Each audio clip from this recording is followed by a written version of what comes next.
Stamani tappa al Villaggio Mosè ed in particolare in via Boris Giuliano, dove c'è un'assemblea dei cittadini. Come mai avete scelto questa via e cosa lamentate?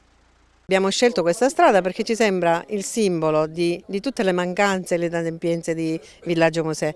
Mancano qui le strade, come vedete sono piene di buche, mancano marciapiedi, manca l'illuminazione, manca la fogna, gli abitanti pagano tutto, pagano tutti i servizi e le tasse, però non hanno niente, non hanno nessun ritorno di queste tasse. Allora abbiamo scelto questo come punto di partenza perché abbiamo costituito questo comitato da poco tempo e abbiamo intenzione di fare delle iniziative strada per strada in base ai problemi che esistono. Vogliamo comunicare, mi piacerebbe anche mandare un messaggio, se è possibile, alla commissaria straordinaria Giammanco, che non è responsabile di quanto è accaduto fino ad oggi, però da questo momento sa quello che succede. Questi abitanti hanno mandato nel gennaio di quest'anno una lettera denunciando tutte le inadempienze del comune, ebbene non c'è stata nessuna risposta.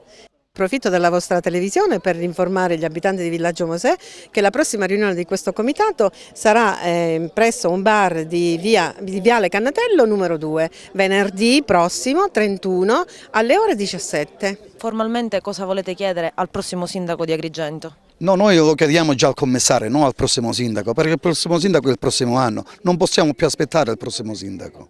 Quindi deve fare un'urgenza per questa strada il commissario, perché non credo che sia una strada dove poter camminare.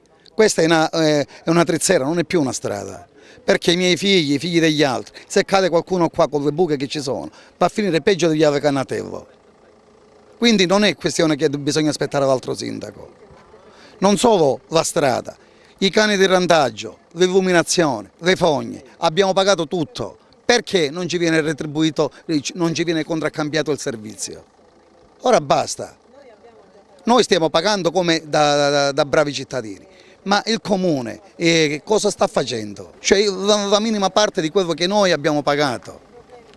Se il comune non è all'altezza di poter fare questo di qua, ci ritorna i soldi indietro e facciamo i lavori noi. Ha scelto di essere presente a questa assemblea e quindi è arrivato il consigliere comunale Gerlando Gibilaro. I cittadini però l'hanno attaccata quando lei ha evidenziato il problema della fognatura. Quando ero assessore mi hanno richiesto il problema del rifacimento di questa strada, ho predisposto l'atto di indirizzo, poi sono stato revocato dal sindaco Zambuto. Oggi ci sono ulteriori problematiche riguardanti anche l'allaccio allo scarico fognario. Io mi piglio l'impegno con i cittadini, così come ho fatto nella via della Gioconda, cosiddetto ramo R2, dove ha servito più di 500 unità immobiliari, di fare un tavolo tecnico e cercare di risolvere anche questo problema.